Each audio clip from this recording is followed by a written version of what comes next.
know what? Go ahead. We're live. I'll dice it up. All right, cool. All right, everyone. This is take 2 of Masculine Geek number 127. 127 and a half. 127.5. 1.0. That's right. This is live with the Rational Geek Tabletop Game Talk. How's it going? There you go. All right, cool. Now we're cooking with going down south. I want to see if I have a good time. Oh, by the way, that right there is Bambi and Ned. Oh, okay. Yeah. Okay. We were talking greyhounds before. Bambi and Thumper. Shit. Yeah, Bambi and Speedy, man. That dog is. I was telling you guys is like when we don't run, we kind of like. I know Drew would probably know what this is, but like it's HIIT training, HIIT, you know, high intensity interval training. That's what a 3-year-old greyhound will do for you. Oh shit! Because you'll bolt and like sprint after a rabbit, and then you'll stop and be like, okay, and then you go again. Jesus. We go hunting. That's basically what you have a something directed at you from Mictibus there, Rollo. I do. You do. Look at that. Something about your band. Yeah. Oh, yes. Tell us about Trial of Ascension. Okay, I'll be happy to. You can go to Spotify. I'll put it in the private chat, and you can host it, or you can throw it out there if you want. Sure. Vince. Yeah. It's funny you should say that. I'm trying to figure out how best to go about promoting the band that I'm in. I play in a band called Trial of Ascension. I've been in it for about 1.5 years. It'll be 2 years in like October, I think, is when I first sort of joined. And 2020 was an interesting year because all of the clubs here, like the live music, was pretty much dead in Reno. Like you could not go anywhere or do anything. So we're like, okay, screw it. We're just going to work on our material, and that's what we did for pretty much an entire year. Normally, like if I join a band and this is an all originals band, it's where we do kind of like progressive metal, I guess is probably the best way to say it. A lot of people progressive metal or power metal. I don't know. It's hard to say. CJ, I'm one of 2 guitar players. The other guitarist in the band is CJ Straw, and he just turned 25. Oh shit! And funny you should say that. I was just talking to him a minute ago. He's 25 years old. He is married, and he has a kid already. So like according to Trad, he's like a success story already. But he works at Tesla, and he makes quite a bit of money because he is in upper management at his age, which impressed the hell out of me. So because my daughter is 23 years old, right? So he's 2 years older than my daughter is.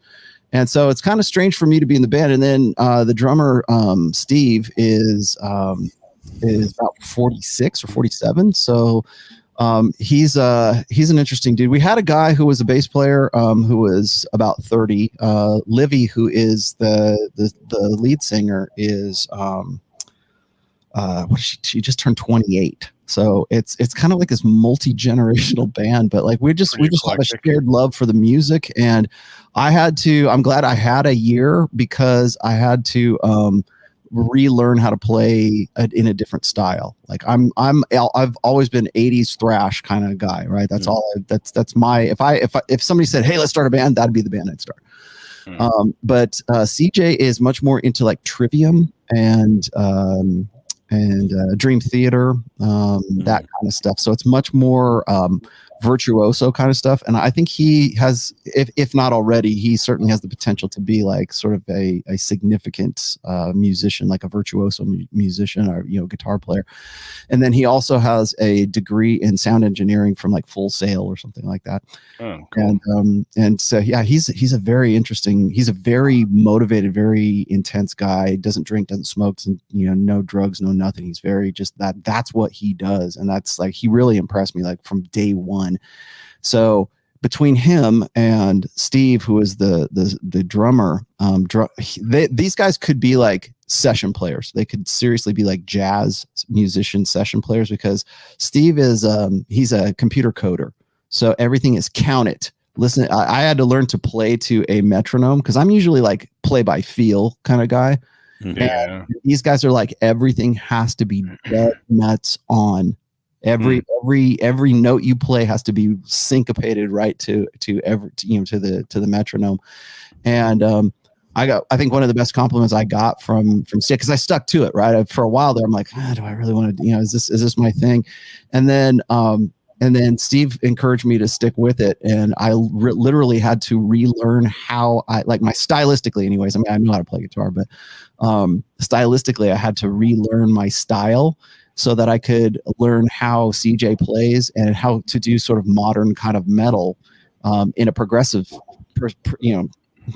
And so, but we're not a death metal band. We're not like a black metal band. We're not like, Behemoth or, whatever. That's not us. We're more, I don't want to say that we're like Animals as Leaders with, Tosin Abasi, but I really I didn't even know who that band was until I started playing with CJ. And I really kind of had to sort of broaden my musical spectrum with that in that respect. But a lot of people are saying that Livy's voice sounds a lot like the chick from Lacuna Coil and or Ginger.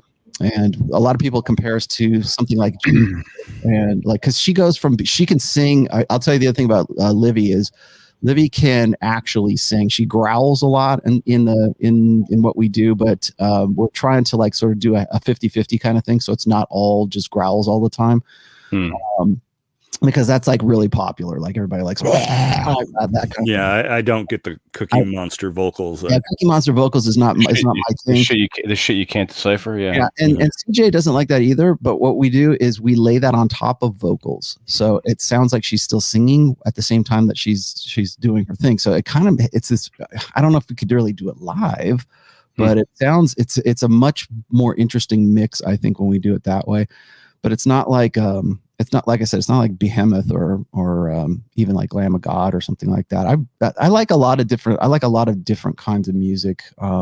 Seriously, I mean, I like jazz. I studied flamenco and Latin guitar for a while. I could probably play classical if I really stick to it, kind of thing. But and then so I got the best compliment from Steve. He's like, you're now a professional musician. And I think he told me that back in the So after you got the metronome down, yes. Yeah.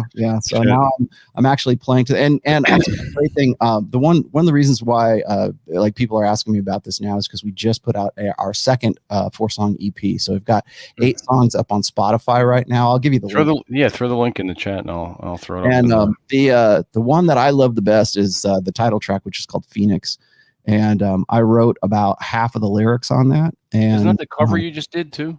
Yeah, and the cover and the art and all that good stuff. And then also the if you listen to the intro to this, there's I play bouzouki too. I don't know if you guys know what a bouzouki is.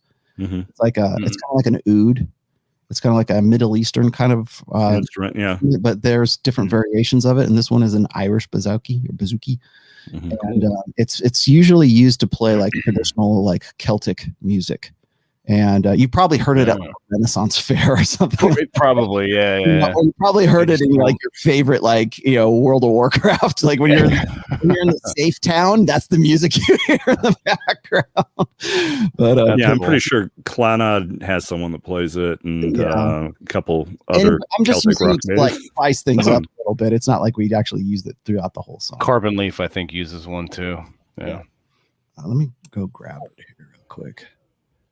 But yeah, as far as the music's concerned, we have a new 4-song EP, and it's actually getting a lot of play right now. I think people know I'm in the band, so that they'll go pick it up. But more so than the first 4-song EP that we put out, and I feel really good about this one because I feel like I have more creative input in this one than I did the first 4. Because the first 4 were written by CJ when I got to the band, and so. Okay. This one, this 4-song EP, I guess if you want to call it whatever an EP means today, it's more. I feel like I got some more creative input, and I think this is more of us as a band as opposed to just CJ playing songs and us learning the songs. So, gotcha. Were you more of a? Oh, go on ahead, Vince.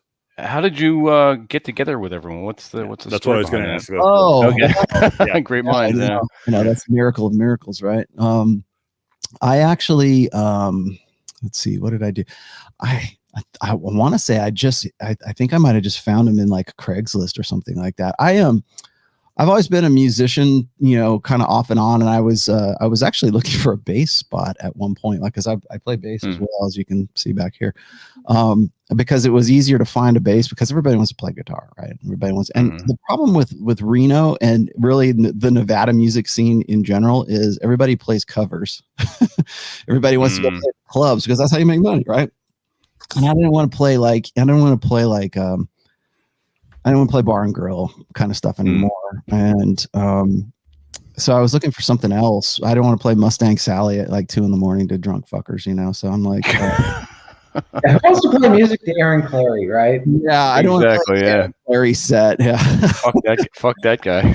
So I found these guys, and the thing that impressed me the most, honestly, the first thing that impressed me the most is they actually had a rehearsal place, like a dedicated rehearsal studio that they paid rent on. I'm like, oh, they must be professional. And so I met Livy. Oh, by the way, here's a little bit of Trial of Ascension trivia. Is when I first met Livy wanted to show me like how she could sing, and so I was like, okay, sure, shoot.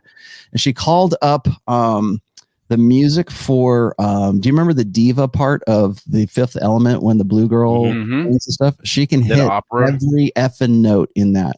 Oh no shit! Every single one. I'm like, and I got goosebumps listening to her. I was like, it'll break glass. Shit'll break glass.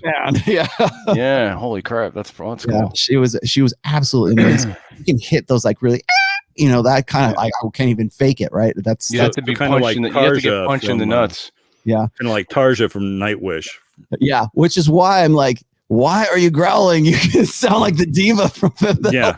Right. Yeah. But so that impressed the hell out of me, and then I went out there. Laguna or some shit. I think her name was. Yeah. Flava Laguna or some shit. Yeah. So maybe you guys can help me with this. I don't know really. I want to do like a launch. We haven't really done an official kind of like let's get together and a listening party kind of thing. I want to do like a live stream kind of thing where we're listening to all 4 of the tracks that go through it. But it's like I have to be real careful because I have 114,000 subs on my channel. I've got close to 80,000 followers on Twitter. I think I'm approaching 30,000 on Instagram right now, but I'm the only one that has anything remotely like that as far as like a following is concerned. Cause I mean, that's me, right? That's the Royal Tomasi Rational Male brand. Yeah. So like, I don't want it to be, oh, it's Royal Tomasi's band. I don't. Oh yeah. I want it to be Trial of Ascension. I want it to be successful on its own, as opposed to just like, because it's associated with like co-branded, I guess, with mine. So I'm trying to figure that out right now. I think we'll probably do like a listening party. We're gonna Livy and I are going to start doing more of a Instagram blip where we're just we're doing like stuff in studio, just kind of like slice of life, B-roll, casual. Things when we're going to, we have our first gig, actually, I should say, coming up on August 6th in Reno at the Alturas Bar in downtown Reno, because finally the clubs are opening back, like the local clubs anyways are opening back up again. And but anyways, long story short, the way I found the band was I think I found them through Craigslist basically. And it's really difficult. It's hard for a guy like my age to find a band that is an original band that is something creative that I want to be in. And like if I was playing like a classic metal, like if I was in a Judas Priest, tribute band, not a cover band. If I was in some kind of like Iron Maiden kind of thing like that, I would do it for a little while, but I can imagine I'd probably burn out on it after about like a year. But like this, I haven't, because everything is like everybody's an artist more or less. And we all come together and create what is Trial of Ascension, I guess. Yeah. And you're serious about it. Oh, absolutely. Everyone's serious about it. Well, you all seem to be on the same page. Yeah. So, well, it's a privilege to be in this band because it's like most of the time, like if I was to go, I could probably go on Craigslist right now and find like half a dozen bands that are looking for a guitar player or a bass player, but they're all like, mid to late 20s. And I'd roll in there and be like, that kind of stuff. And it sucks because it's like I can probably outplay everybody in the band, but it's like they're not going to, it's not going to be the same vibe. They're doing it. I think a lot of people like, and I get it too, because it's really hard to find good players. Well, really anywhere, but not in Nashville. Yeah, the guy cooking your eggs is probably a better guitar player than everybody. It's funny is when I lived in Orlando, I started playing cigar box guitar with like a 3-string cigar box guitar. It was it was like a hobby for a lot of the guys that I was jamming with at the time, and they play this kind of old Delta blues kind of stuff, but it was like really like with a distortion pedal or something, and there was some really good. Do you know who Samantha Fish is? Have you ever heard of Samantha Fish? Name sounds familiar. Look her up. She's a really good blues player, really good. She sings and plays at the same time. She plays not just cigar box guitar, but she's known for playing cigar box guitar. And she's a blues player. I maybe she's out of Nashville. I don't know. She's out of the South. She definitely has that Southern twang to her voice, but really, really interesting, good player. As far as bluesy and Delta blues, that kind of whiskey soaked, blues. Yeah, that's cool. I was always more into Albert Collins, but I just like the way he played. Yeah, I've been playing guitar since I was about 13 or 14 years old. And it's the 80s, right? That you had to. And it was almost a requirement. It had to be some kind of musical instrument. Yeah. And then I grew up in Southern California, so you kind of had to. Like I'm originally born and raised in Pasadena, California.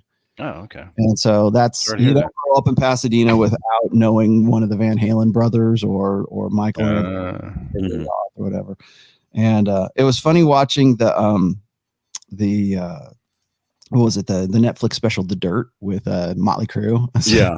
I watched it with my daughter, and if you've seen the movie, it's kind of like raunchy. But I'm like, this was my scene. This is what I used to do back in the mid to late 80s anyways, not the early 80s, but like it was still going on back then. I played at I played at the Troubadour, I played at the Roxy, I played at the Central, I played at Madam Wong's? I forget the other places. There's a lot of those places are gone now. Coconut Teasers, I played at that. Played at Raji's. There's a lot of places along the strip that I don't know if they're still there. I know the Troubadour is still there. I've heard of that. Yeah. It's still there too, but it's nothing like it was in the 80s. But that's where I kind of cut my teeth as a musician for a while, and then I got into I was playing the glam scene for a while. That was the first band I was in was a glam band, and then I was like, it was good for a while, but it was good for girls. But I imagine so. Yeah. And then I remember I got into this like in the late 80s, so it was kind of switching over from a metal sound to more like what was being called alternative at that time, like Jane's Addiction and stuff, and Alice in Chains with the grunge sound and Soundgarden, which I really, really liked back then. And then along came Nirvana and screwed everything up. Yeah. I mean, I like it. I might be wrong, but it's like that was what the only thing. Beginning of the end. I wasn't like I was in high school when like Motley Crue was a thing, or like in 1984 when Van Halen had Jump and all that. Oh yeah. How old was I? I would have been like 16 when that came out. So I wasn't actually playing in the clubs back then. I was like more like towards like 89, 90, 88, 89, 90, around there. Yeah, but still, that was kind of a golden time to be in high school. It was. I remember being in marching band, and it's like summer band. It's like lunch break. We go hop in somebody's car, pop in 1984, go to Hardee's, get a 32-ounce Moose Cup, fill that up with Dr. Pepper, and drink it about halfway down, then top it off with alcohol, and then go back to finish marching in the 90-degree summer sun. Of course, only the drummers did that because Well, then there was a band, and then there was a drum line. I was very much into thrash at that time too. I love Megadeth. I love early Metallica. I like Metallica right up until the Black Album, and then that band broke up right then and there, as far as I'm concerned. But then Anthrax, I love Anthrax. Exodus, any of the old, like anything that was between, like, say, the San Francisco Bay thrash and the LA thrash scenes, those were what I was into. For a very brief moment in time, I sang for a band called Evil Dead when they were who's laughing now? Was the guy he still is the singer right now. I'm glad he's back in it and not me. But I tried out for it. They gave me the gig, and then like the band broke up. Oh shit. So but I'm glad they're back together. They actually put out a new album this year or last year. But Juan Garcia, who is the guitar player for Evil Dead, he's also the guitar player for Ice-T's Body Count. And yeah, so that was it was a lot of fun for a very brief moment in my life. I think it was like 1990 is when that was going on. Yeah. But then, and then, things changed, like the music styles changed. I remember like being in the metal scene and being in the Hollywood music scene, thinking it could never end, like, oh man, well, this is the best music ever. Well, we'll grow old, look at Led Zeppelin, look at Deep Purple. They're still doing it. Right. And this is like the late 80s and Deep Purple is still doing it now. I'm actually going to go see Kiss again in September, because they were going to do the end of the quote. They're all still alive, those fuckers. Yeah. Oh, shit. Well, at least they're all alive, but only half the bands. Yeah. Well, I mean, I listened to the audio book of Paul Stanley's autobiography that he wrote himself, and about all the stuff that it's interesting because I grew up with Kiss. Kiss was the first band I was ever really aware of. Yeah. A lot Peter of Criss is the reason I started playing drums. Ace Frehley is the reason I started playing guitar. Yeah, exactly. It's all their fault. Yeah, more or less. But I mean, they were more than a band. They were really showmen too. They were like just. Well, I mean, the stage presence, the action figures, and the comic books, with the right? Exactly. Yeah. Wasn't there a cartoon slated as well? Phantom of the Park meets Kiss or something. Like the worst mistake they ever made. Yeah, Anthony Zerbe. They probably even made an appearance on Scooby Doo or some shit as well. They've had there's Scooby Doo versions of Kiss. That's hysterical. Well, and they were on Paul Lynde's Halloween special. So shit, that's funny. Paul Lynde. and here are the guys from Kiss. Crunchy, Jesus. It's was that TJ? They would have gotten away with it too. For those kids. That's right. Crazy. No, Kiss was a perfect band. If you were a nerdy, geeky kid into hard rock and metal and playing D&D, Kiss was like, why? And reading comic books, Kiss was like your band. That was required, actually. Yeah. That was it. Man, you should bring on. Oh, wait, John from Modern Life Dating. So you should bring John in. John, are you still? Let me go. I'll throw him the link. Hang on. Yeah, no. As long as he's not nude. Yeah, he won't be. No. Lately, every time he's been on the show as a guest, he's laying in his bed. He's like, exactly. We're just saying. The first time I met the man, I seen his nipple. It's like I don't need to see your nipple the first time I meet you. Let's take it slow. All right. Yeah. Let me throw him the link. That's fine. And I want to get back to some geek shit too, Raw. I want to know what you're up to with your Warhammer painting. Oh boy. You know what? I wish I could say more than I have been. I have been really, I thought I was going to get back into playing Warhammer as soon as the restrictions were lifted.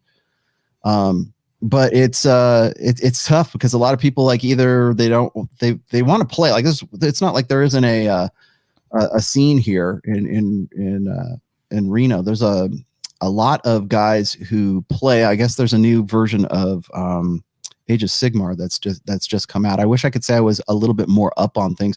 What I did in 2020 was I pretty much stopped doing any of my hobbies and doing like any of my like kind of the things that I don't get paid for, right?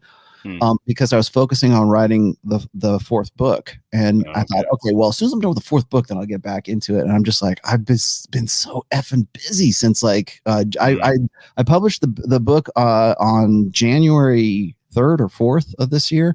And then almost immediately after that, I get the call from Fresh and Fit, and they're like, we want you to come out here and meet Hotep Jesus and come out and do that. And I'm like, okay, so now I'm doing that. And then that was so popular, they're like, well, we want you to come back out again in March with Aaron Clary and Donovan. Oh, that's right. I forgot about that. Yeah. Like, okay, I could do that. And then I meet up with Robert Kiyosaki, and then I start hanging out with George Gammon, and then George is like, hey, why don't you come out to Miami again? All right. And so that I'm doing that, and I wish I had more time, but it's just as well because they didn't even really lift the mask restrictions in businesses right up until about May. And so like the place that I go to here in Reno is called Comic Kingdom. And it's run by this guy. I forget his last name. His first name, I just call him Cody because his first name is Cody. It's a mom and pop business. And I was terrified that they were going to go under. Oh yeah. And I was doing everything I could to spend money there. And I have a few comic books that I like that I have as my pulls, right? You know, like the monthly thing. And it got to the point where they had to like let everybody go on their staff, and it was just him and his wife who were running the store. And it's a big store, so it's not just it's easily the biggest comic book store in Reno. It is, and there are others, but he's certainly the Cody's got the biggest store. And then he's got multiple tables there for tabletop games, whether it's role-playing games or like Warhammer 40,000, that kind of stuff, like miniature war games. And then he also repairs classic pinball machines as well. So there's pinball machines there. And he also does painting demos and airbrush things, and it's like it's great. That's why I was like terrified, because it's a hangout, and there's not enough hangouts anymore. Yeah, exactly. I think maybe it's just the old school gamer in me, but I think that there needs to be like a club kind of place where guys meet to like get together and play D&D, play games. Do creative stuff. Did you guys ever, and maybe Robert, maybe you know this, but did you ever go to boys club when you were a kid? Like the boys and the girls club, there was a boys club and there was a girls club kind of thing. And when I was a kid, like late 70s, early like 78, 79, in through like 81, maybe. I used to go to the boys club during summertime because my dad had to work. Like I was raised by my single father, right? And so me and my brother used to go and get on the bus. We'd go down to the boys club, spend half the day there, get on the bus and come back home. That was our summer vacation, or at least part of our summer vacations, for the most part, because my dad was at work, right? So we go down there, and there's so much shit to do. Like there was slot car racing. There was like, crafts kind of stuff. There was basketball. If you wanted to swim, you could swim if you're like into sports and stuff like that. They had bumper pool. Remember bumper pool? Yep. Bumper pool tables, or those tables with like the wood tables where you'd shoot like what was basically it was kind of like pool, but it was like a checker or something like that. You'd shoot around. It goes. I don't even know how you would play those games anymore. Everything was analog, right? We don't have computers. We don't have video games or anything like that. Exactly. Later on, then video arcades started opening up, and we started pumping quarters into Galaxian or something like that. But Boys Club was a hangout. It was like, that's where you go, and you had to pay, you got a membership, a monthly membership thing. You get a Boys Club card, and you can go do whatever. You can even build models there, right? And it was just a lot of fun things to do. It's like you were never bored when you went to Boys Club. But I think that like I think that's severely lacking right now in like modern society, whatever. Because we sit here like in my studio here, and I got all my geek shit here. I got all my painting stuff over there. I got my illustration board and my drafting boards over here. My printer, all my guitars are right over here and then behind me and everything. It's like, and it's in this 12 by 12, 15 by 15 room with a big closet full of crap in it, right? And it's like, I don't know what you're talking about, Rollo. You outdo me. Trust me. Your studio, Robert, you're pro. I'm in the minor leagues. Robert, you look like you're sitting in a game shop, is what you. Oh God! Well, yeah. If I walk, what is she trying to say? Yeah. If I walk out the door, it looks like a Japanese import model shop. Yeah. Nice. Yeah. One of the reasons I don't have my camera on is because my house is empty right now. I've packed everything up for various reasons. But yeah, if I had as much stuff in my background right now, I'd be displaying it. I'd be proudly displaying that stuff. I got a bunch of stuff in here, but it's obviously on this side. I think I need to rotate my stuff around as I do more stuff with you, Vince, and TJ. I may need to mix it up a little bit. And you could you could get a USB extender for your webcam and just set your webcam up on the tripod or something in a different location. It's still pointed on you, but get a different view of the room. Mm-hmm. Yeah, so most of the stuff I have to do is audio wise. I was never as worried about the camera as I was the sound, because that's the main thing. Yeah, because you're playing all the classic hits, or and then in the darkness came, So I didn't really up my camera game until I started going to Fresh and Fit, and that's why I got this one. I'm probably going to buy a second one of these and put it over on this side over here, so I got a multiple shots. But you can change angles. Yeah, well, I will do that. I'm like nervous as hell to take this out of the studio because this is a very expensive camera. Mm-hmm. And then, so I'm going to get maybe the step, like this is an A6400 and I'm thinking about getting an A7 or something. And like using that as sort of my walk around town camera. Cause that's what like Fresh does when we're going around like Miami. And he does, I have a GoPro. I've got a Hero 7 that I use, and it's set up for like vlogging kind of thing. And it's great. You can stream from that, can you? Yeah, you can. Yeah. You can. Yeah. If you got a consistent Wi-Fi, you can do it. But it's a cool camera, and I like it. But I think I'm going to up my game a little bit more for my cameras. But like I had no intention of ever turning this into like sort of like a video studio, but here it is. Right? Mm-hmm. So my point is this: is that we don't have hangouts anymore. We don't have like places where everybody gets together and just like sits across the table from each other and plays a game, right? Vince, does this not sound like a very familiar conversation? TJ and I are working on that actually, so we'll keep you posted. Yeah, well, I mean, it's like for a while I was worried that Comic Kingdom was going to go under because of everything that was going on in 2020, and like it got to the point where Cody was actually making deliveries. Like he would get in his car, and like if you had like comic book pulls, like people would deliver them. He would hand deliver them to you with a mask on and everything else. And I'm like, dude, just come on in. Let's have some coffee or something, Yeah, right. But he's good. He survived. He's a really good dude, and and he just brought in some new people that he's got new employees now, so I know he's kind of they're snapping back from it. But for a while there, I was really scared because that is like the only it's like Boys Club, right? It's the only place you can get together and like do stuff like that, like with other people. And unless you have like a club or you have people that come over to your house or whatever that do that, but like still, it's like you don't meet new people. It's just the people that that are coming over to play whatever you're doing. But I mean, going to like the game store or the comic store and having that as a hangout, especially a game store that actually had room to play, was like tabletop D&D was essential. And I mean, and that was also your way of finding new players. If you needed someone to play, or if you needed a game to get in on, you posted the flyer up at the game shop, and you got a phone call from someone you didn't know, and you go through the whole vetting process to make sure you're not some crazy psycho and Spurger retard. Spurger retard, or an Aaron Cleary or something. It's I got a couple of stories here that will really like it'll choke you up a little bit. When my father died, my dad died in 2010. September 11th of 2010. And I happened to be on, I was living in Florida at the time, and I happened to be in Oregon at that time because I was visiting my mother-in-law in what was it, by Medford. I can't remember the name of it. Grants Pass. And so my father had passed away like as I was flying, and I'm like, oh, shit. So like I had to drive from Grants Pass to Reno to take care of my dad's affairs, and my brother was there, and it was the first time I'd actually been back to like the Reno Tahoe area for a long time because my mom was there, and so it was really tough. Like emotionally, it was kind of tough for me at that time. And then, but the thing that is when I drove back to Grants Pass, there's another really great game store there. And I don't know if they knew it or not, but maybe I was giving off vibes or whatever, but like I got a really good game of Warhammer, and it just took my mind off of it. And the guys there were just like, they were the coolest guys I didn't know them from Adam. Like I just, I'd never even been to Grants Pass.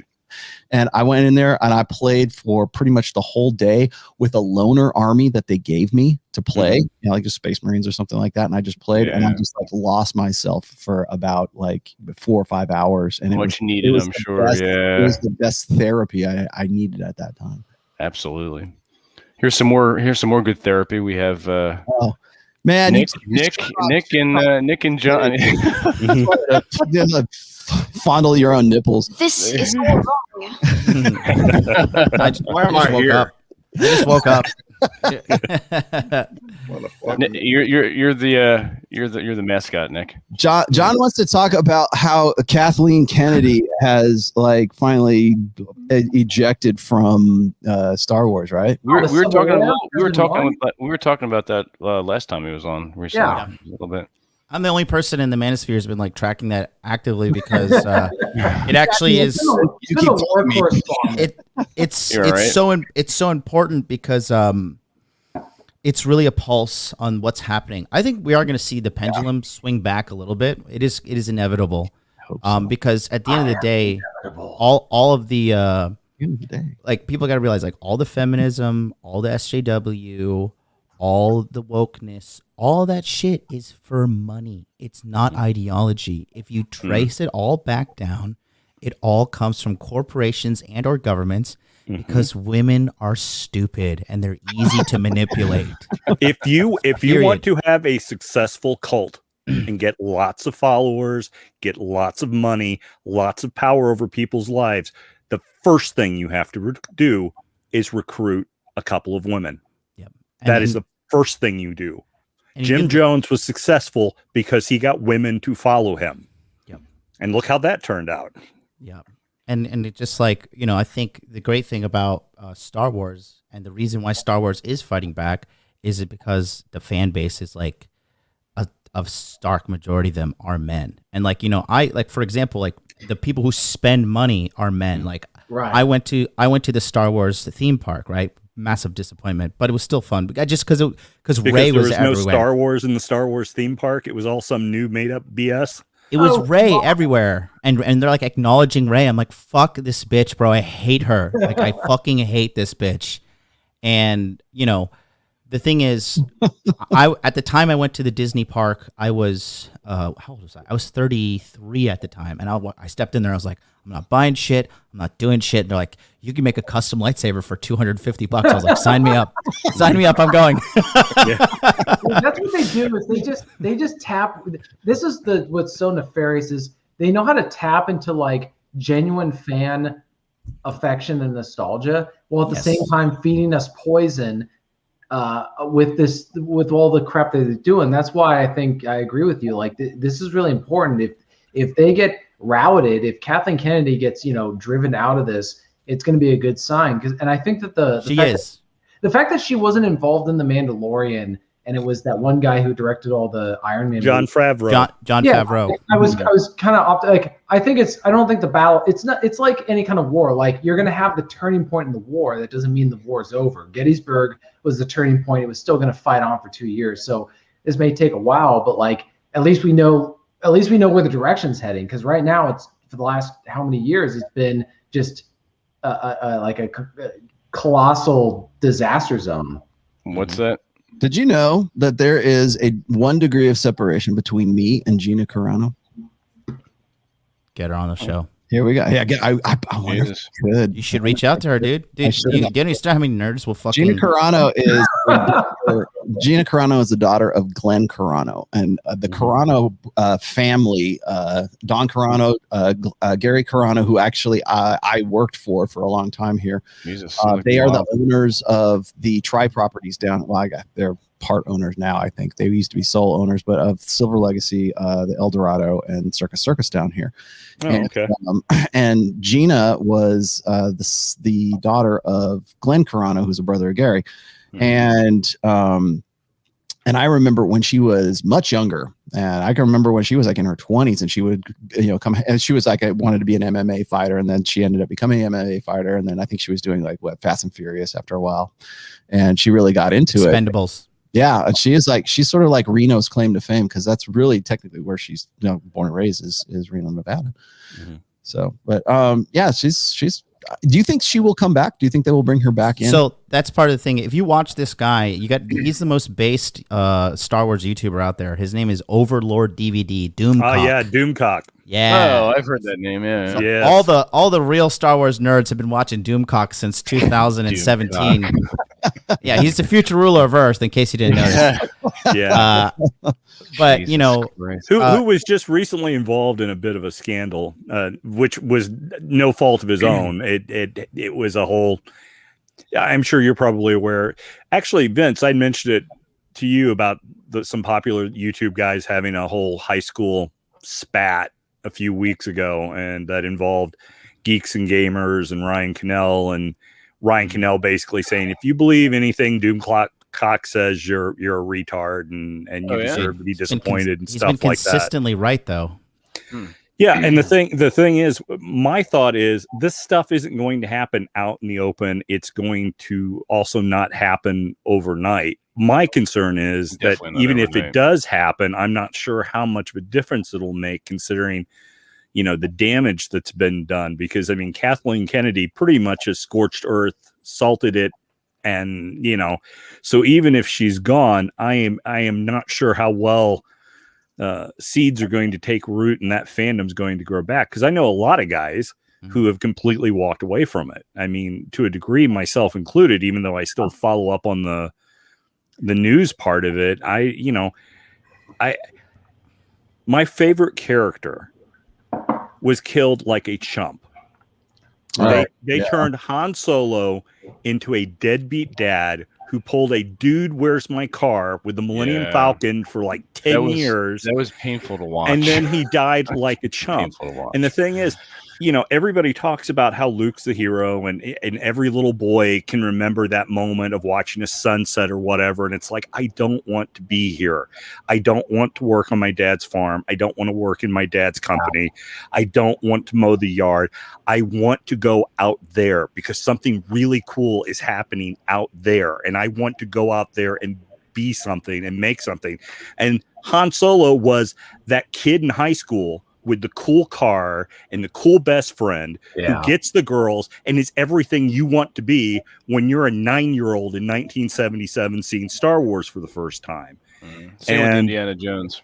Yeah. And then, you know, he ends up accidentally having character development in the fact that, you know, he goes from a guy who shoots first, asks questions last, looks out for number one, to risking his life and money at the end to help someone he only recently met. You come in the middle of his story because you don't really know much about him. Yeah. It's just like this I mean, the real thing is this too. People just seem to pick up miss this part. He's a fucking drug dealer. Oh yeah. What the hell do you think spice is? He's selling spice, and he's like he's running spice in the galaxy. I mean? He's a fucking drug dealer with a huge black guy that goes around with him. He is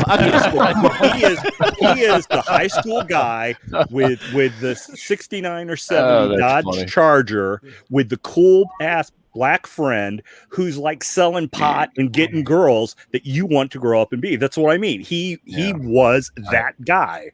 I think that you know how they're gonna race it all, right, brother? Yeah. I do. Yeah. I have faith because you know what. The thing is this: the two things, because the women are dumb. Let's let that's the theme of my thing of why Star Wars went bad. Like they at the end of the first movie, Force Awakens, right? Everybody's like, wow, like the ticket sales are through the roof. People must love Rey. They didn't fucking get it. You know what was awesome about Force Awakens? Seeing Luke Skywalker at the end for like 10 seconds. I was like, I've been waiting for this since 1980, whatever. I've been waiting for this. And the feminists are so blind and their shit. They're like, oh my God, we're the best, whatever. And then what happened to the next movie? They killed Luke and the fucking brand tanked. It's been in a nosedive. Completely shit the bed. And the one thing, I got to go do a consultation, but the one thing is, right? You're obviously dressed for it. Dressed like that. They're gonna get the foam cannon party. Are you kidding me? People pay for the genius over here. Nipplegate part 2. Nipplegate. But the thing is this, and the one thing that turned the entire brand around was Mandalorian season 2, 30 fucking seconds of Luke Skywalker. That was a complete life preserver. Turned the fucking brand around, and these incompetent cunts with their head stuffed up their fucking roast beef used up vagina. That's why they went to feminism, because they're so used and abused and mentally traumatized, because all they know is get fucked and chucked by dudes like me. Because and now you're empowered. Good work. That was their fame. Their claim to fame is like, oh yeah, we're gonna destroy Luke Skywalker. By the way, you ruined it for Andrew. Who's Andrew? Look at this. Sorry, that happened 4 years ago, idiot. Hashtag spoiler. Okay. Anyways, I gotta go. I'll be back. Maybe it's a 20-minute consult. Maybe I'll be back. All right, come on back. That's all it takes you. He's not wrong. No. He's not wrong at all. No. I think that the reality is that for all the talk that men we have about, being, I think, disillusioned with the franchise. Let's be honest. If some guy, we expect so little from corporate, whatever, Disney, whatever now. If some guy were to come out and say, yeah, it was all a mistake. He's talking about a trilogy that they spent billions of dollars on. And he said, it was a mistake. It was an alternative universe. It never happened. We're going to be doing this forward. If the ability to admit to a mistake at that level, most guys are like, okay, we're totally on board, at least for the first film, if they were going to do a new film.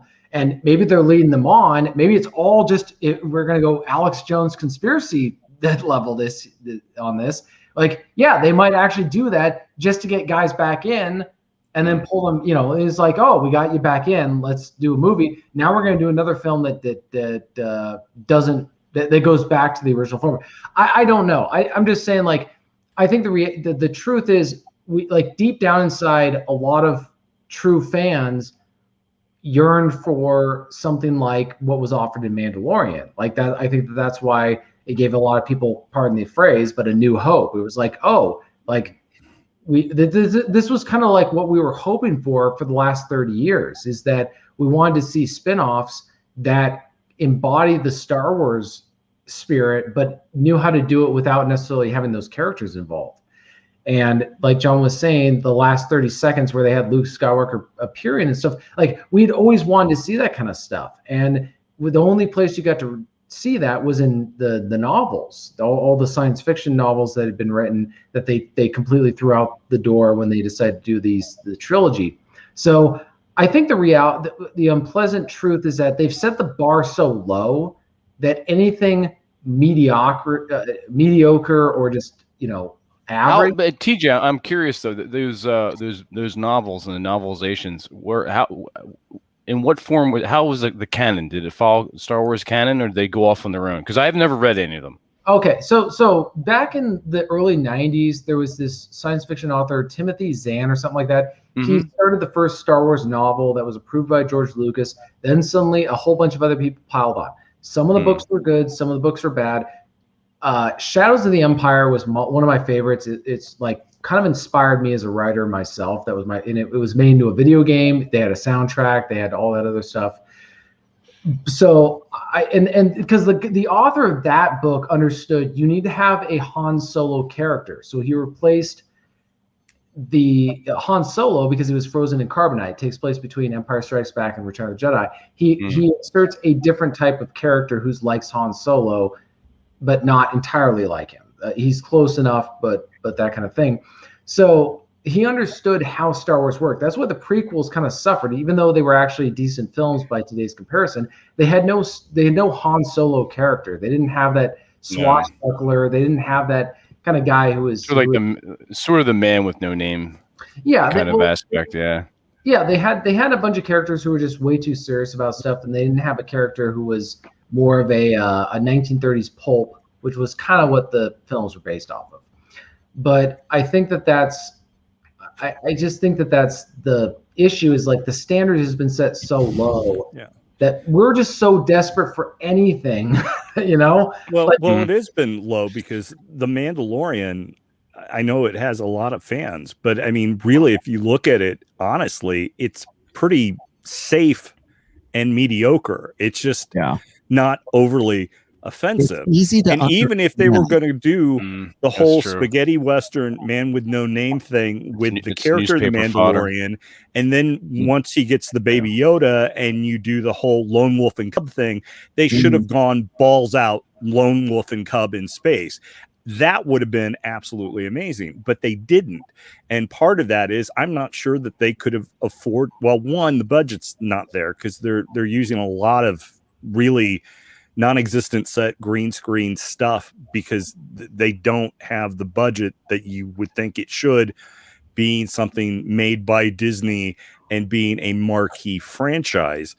And as far as the original trilogy or the prequel trilogy, for all of its flaws, which it has a lot, not least of which is the fact that George is a little bit out of touch, there was a lot of new and inventive stuff there, and you could see where he was going with almost like a 40s, 50s aesthetic and vibe for the nice, shiny chrome, almost America of the 1950s versus the once we get to the original trilogy, which is the 1970s, which is a little bit dirtier, a little bit grittier, beefier muscle cars. Because you look at some of those spaceships, I mean, the Naboo flyers, that the fighters that they use, you know, they've got fins and all kinds of that 1950s car aesthetic, which Lucas is a big, you know, was a big gearhead in his youth.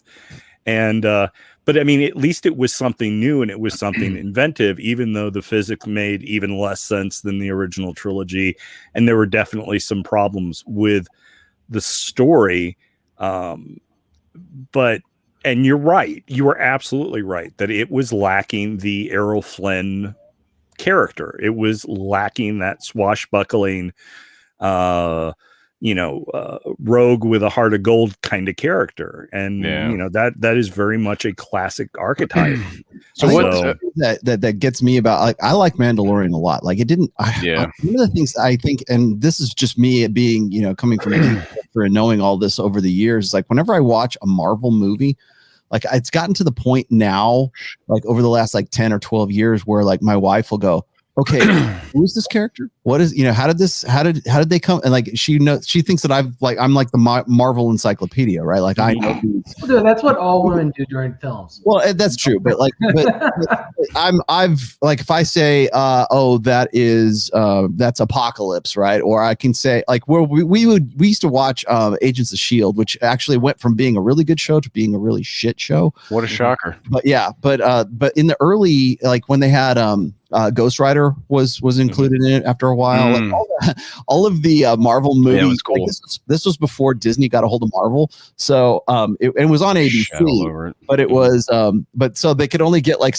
they could only license certain like actual superheroes. That's why they were licensing like the Inhumans, and they would get like Ghost Rider came after after Disney bought out Marvel. So now Agents of S.H.I.E.L.D. can now use Ghost Rider and some of these other ones. Like they had what was the cyborg? Oh, Deathlock. They had Deathlock on there in the very beginning, and I'm like, yeah, they got Deathlock on there because that was one of the few characters they could actually get. Or they had like the Absorbing Man was another one. Yeah.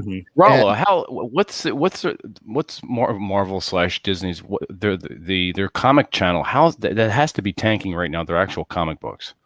You mean as far as Marvel's books? Like, yeah, like, comic books are in the shitter right now. I was going to say they got to be crapping out. Super woke, man. I mean, Thor's a girl. I'm waiting for Red Sonja to be like gender swapped. That'll never happen. But will gender swap like Thor? Maybe more like transgender swap. And I forget who the other one is now. Oh, Wolverine. Wolverine is now she's not X-23 anymore. She's now Wolverine. With 2 claws instead of 3 claws. Wolverine? Yeah, Wolverine. But I was going to say, Robert, here's my observation was this, is that the thing about The Mandalorian is that it was easy to understand. Like my mother-in-law watched The Mandalorian. She loved it. She watched both seasons of it because you don't need a fucking PhD in the lore to understand the movie. And everything is simple. Yeah. But the thing is, one of the things that has in common is the fact that Jon Favreau used a similar formula with the first Iron Man, but the first Iron Man is superior, I think, to the Mandalorian. And what I mean by that is Jon Favreau, in making that first Iron Man movie, made an Iron Man movie that I, as someone who's read Marvel comics since the 1970s, including issues from like the 1960s, because those are the ones I started with. He made a movie that, you know, I got the reference to S.H.I.E.L.D., even though they changed up the an acronym a little bit. I got the reference to all those rings and its connection to Mandarin. You know, I'm like getting all this comic book lore. I saw it with 2 different women I was involved with at the time. Neither one of them knew Marvel Comics from Adam. Both of them absolutely loved the movie and couldn't wait to go back and see it again. Did not feel that they missed out on anything, even though I got all these breadcrumbs and other things and appreciated the movie on another level. And Jon Favreau did that, which is why I think that first Iron Man movie is probably the best of the Marvel movies, because he was able to do something with a character, and also the casting in that was really, really great. Robert Downey was perfect for that part. But I remember, obviously when Iron Man was created, it was he was in Southeast Asia when all that stuff happened. I remember them kind of retelling Iron Man's story in the 1980s, and he was down in South or Central America. And then, of course, with the movie, he's in the Middle East, So fortunately, every decade we're involved in war somewhere. So, it's easy to update a weapons dealer, arms dealer character.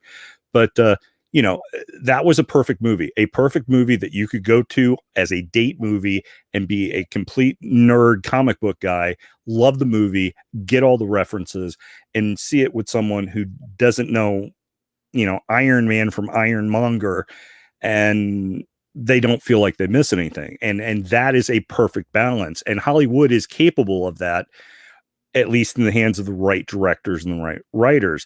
But that's not what Hollywood usually goes for. They usually go for that lowest common denominator. And the last person on earth we want to please with this movie is a guy who's been reading comic books for 20, 30, 40 years.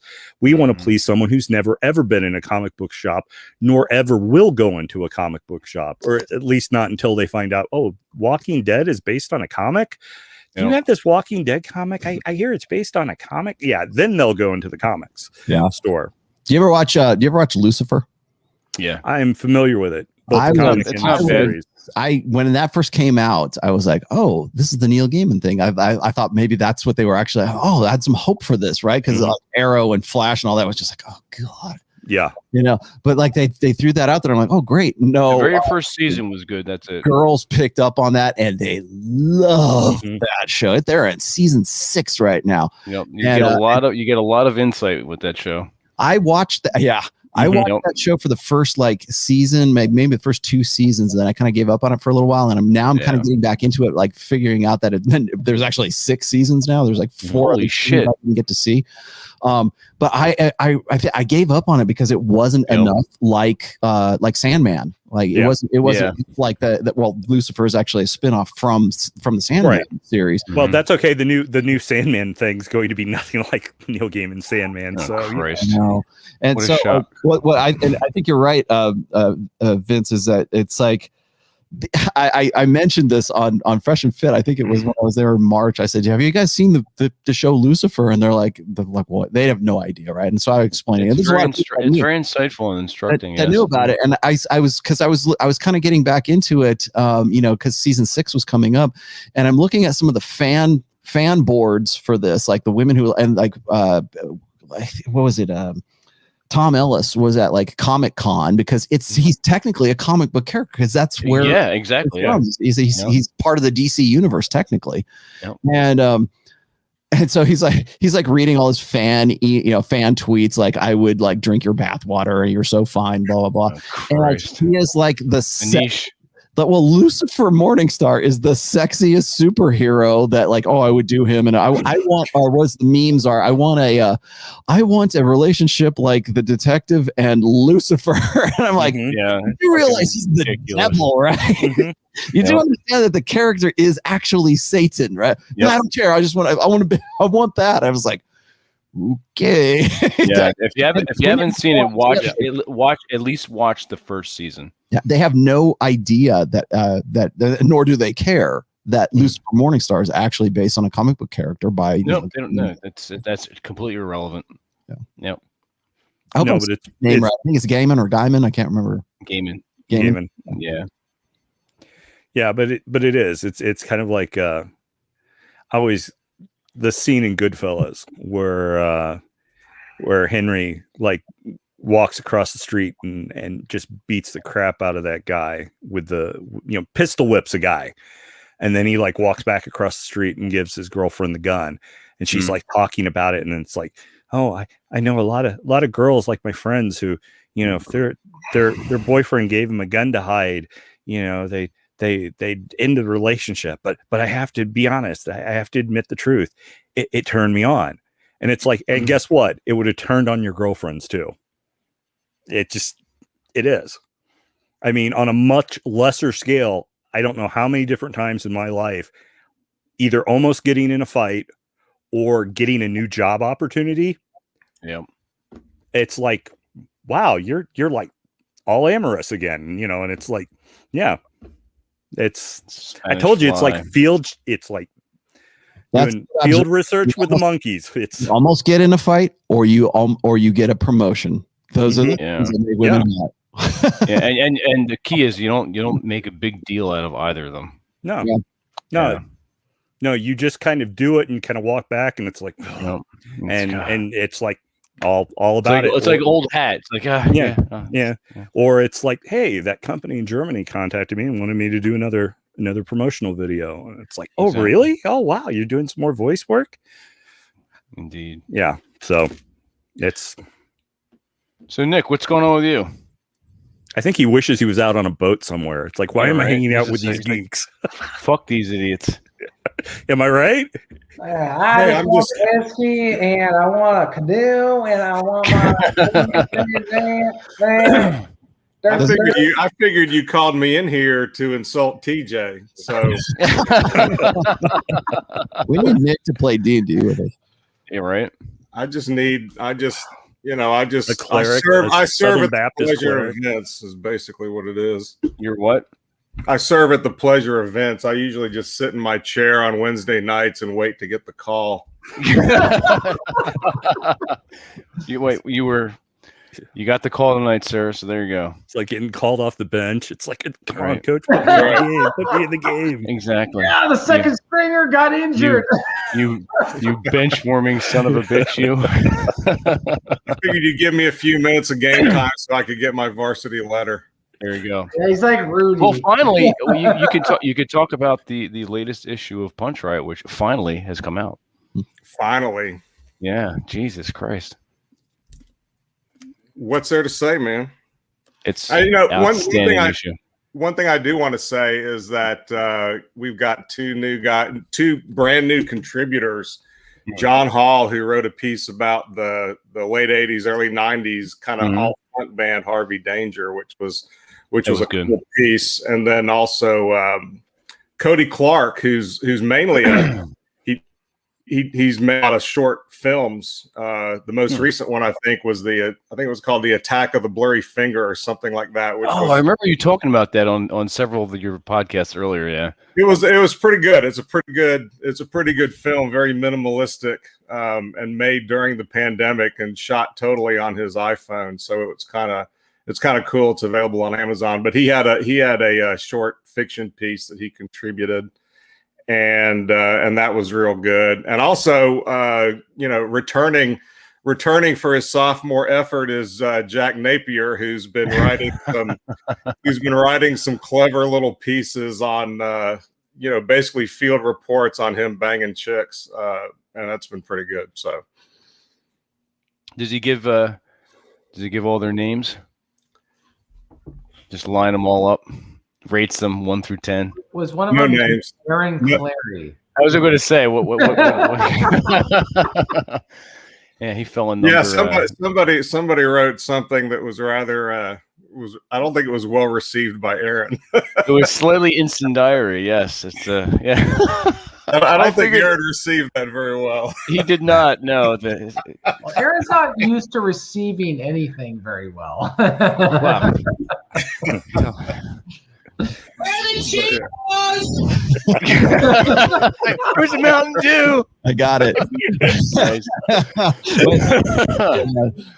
I want to cast magic missile. I'm saving a stream deck just for our games. Oh, that's awesome. Very cool. No, it was a good punch riot. They're all great. They're all great. I was just about to say episodes, but issues. They're all good issues. Well, I'm getting a lot more submissions now, and it takes me a lot longer to go through them, and I reject most of them, but as well you should, because most of them just aren't ready, and but most of the guys who have been contributing regularly, I mean, Troy Francis,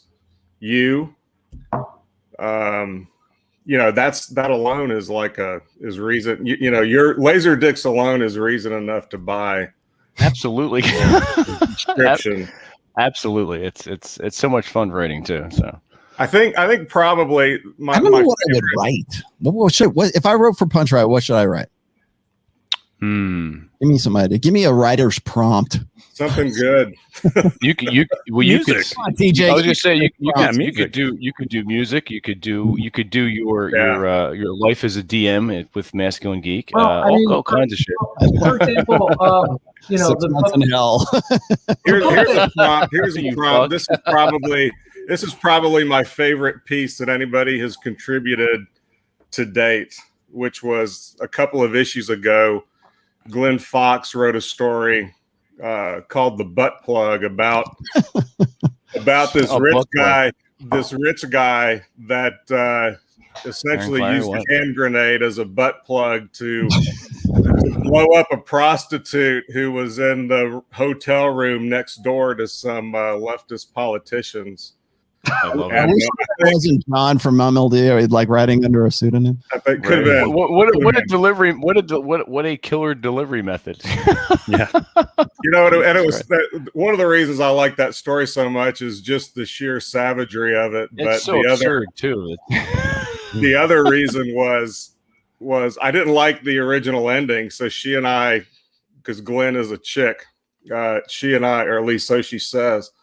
She and I went back and forth about the ending a little bit, and that conversation alone, talking about how you make it clear you're killing politicians by blowing up a street whore with a hand grenade stuck up your ass. It was that conversation alone with her. You should have recorded that and then used it as a perk for your Patreon. I really should have. Yeah, you missed out on that. Jesus Christ. Well, I mean, I just finished that book that Vince read, so we can do some serialization with that. Yeah. What book? He's like, TJ wrote a sci-fi sort of western with a twist of pulp noir. Well, if it's previously published, I generally don't publish anything. It's not published yet.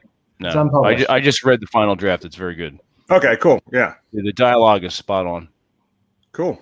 See? We're going to publish it. Spot on, see? TJ, what's the word count for that book? Yeah, that's what I was about to ask.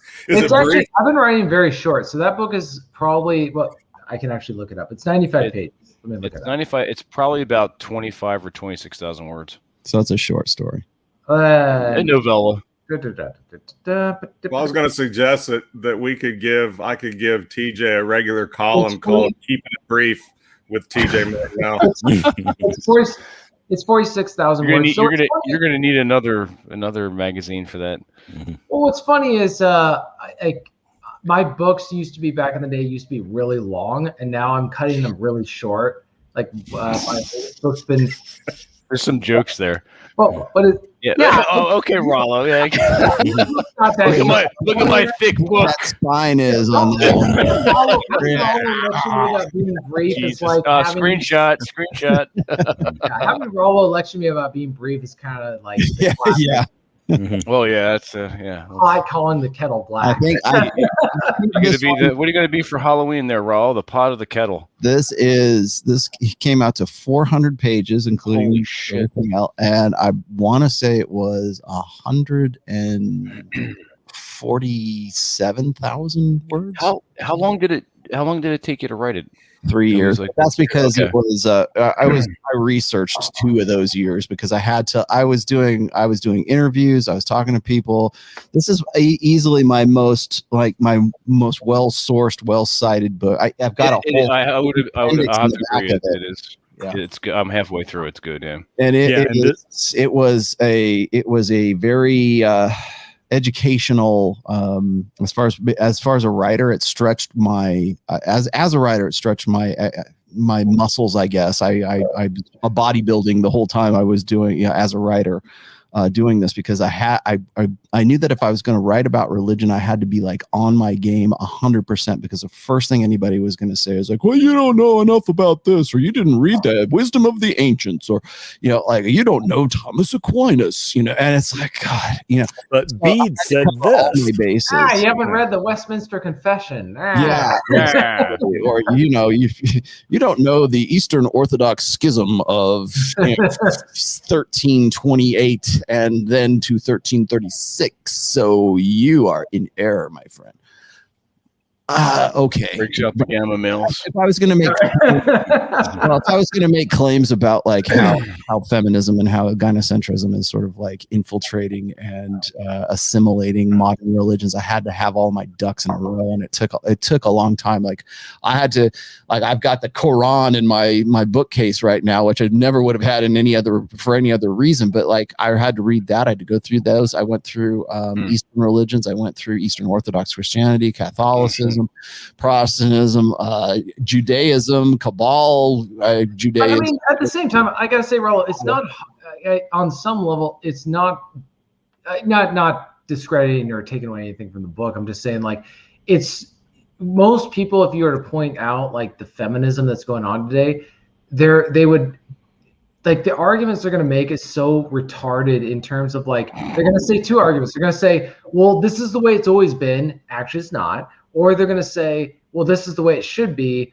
And I'm going to spurg out if you point out what someone said 50, 60 years ago. I mean, This is the same thing with politics. Like somebody who was a far left lunatic in 1990 is now a far right, extremist in the year 2021. Like people have just no memories. Like they're fired, Nick. Yeah, they're what's called temporal provincials. Yes, they're called. Yeah. I don't know if you've ever read. I forget what. It was. I learned that it's actually a real term. They're called temporal provincials. There's people who don't care about the past and they don't care about the future, kind of thing.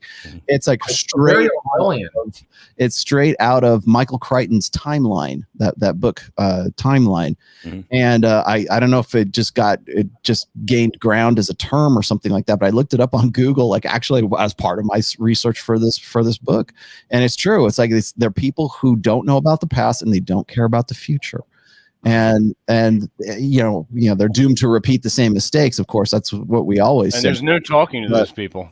Well, it's like you point out. I mean, you point out like obvious stuff that. That's me. No, your modem. Are you going to Morse code? Are you? Whenever I get an email, no, that's from Alien. That's Mother. Oh, that's right. Yeah. Gotcha. Shit. Yeah, I think what it is it's people have learned that if you want to go with the flow, you have to completely ignore the past, but you also have to ignore contradictions with the current narrative. Like the same guy who says 2 + 2 = 4 today, he'll say tomorrow 2 + 2 = 5 tomorrow. And you have to be willing to accept that and say, yes, that's like whatever, if Napoleon is always right and I must work harder, like that kind of thing. And so, well, I'll tell you what's funny is the first time I encountered that, TJ, is I think it was as early as when I started the blog, and I think I started quoting Robert Greene from 48 Laws of Power. And people ran me up the flagpole for quoting Robert Greene. I'm like, what the hell for? And they're like, you shouldn't read Robert Greene. He's a hack. You need to read Thomas Aquinas and all of the sources. 48 Laws of Power. You should read every one of those books because that's where you really need to start. And I'm like, I got it all like right here. This is the abridged condensed version. Does this not make more sense? They're like, no, you need to, learn the wisdom of the ancients. And I'm just like, get the fuck out of here. Well, and the funny thing is, first of all, the funny thing is, like, half these old ancients would look at them and say that they're a bunch of degenerates. Tell them to sit the fuck down. Yeah, they tell them to sit down and shut up. It's funny how, like, people want to quote historical figures or historical stuff that ultimately doesn't disprove the point made. It just is a distraction. That's kind of how I bring stuff up, frequently in debates, and people will say, well, what about this? It's like, that doesn't disprove what I said. It's just irrelevant. Like, yeah, it's erroneous. It makes no sense. Erroneous on both counts. Well, I mean, it's like making the same point in a different context, in a different time frame is what it ends up being. It's like, I don't care if Robert Greene made me aware of it or, like, Machiavelli made me aware of it. The principle's the same, right? I mean, it's like you're still telling the same truth. It's just at a different point in time. The other thing I get rumped the flagpole for this still, even in this book, is I'm like, okay, I recognize that the wisdom of the ancients is definitely something that if you want to be like some sort of like philosophical, esoteric, philosopher or whatever, and you want to read all the ancients and Thomas Aquinas and all the other, Ovid and everything from the ancient past, great. That's good for you. I'm glad. But the thing is like, we live now. And it's like I not to discount any of that stuff and any of that work that they've done, but you know what? We're standing on the shoulders of giants here in 2021, and that's where we need to be right now. So like when people give me crap about like how I'm not a big fan of Carl Jung, I think that Jordan Peterson uses Jung as a messiah figure for himself. I say that as much in this book, and I'm like, yeah, he had some contributions, but you know what? Any first year Psych 101, any high school psychology kid who's learning psychology as an elective in their high school knows this stuff. Can we fucking move on? Can we please leave Jung back in like his heyday, right? The 50s or the 40s, 50s. Jung just wanted to fuck his students. Yeah, more or less. Yeah. More or less. Yeah, they don't talk about shit like, well, but the feminists, Gynocentrism loves Carl Jung because it's based on the blank slate, and it's based primarily on social constructionism.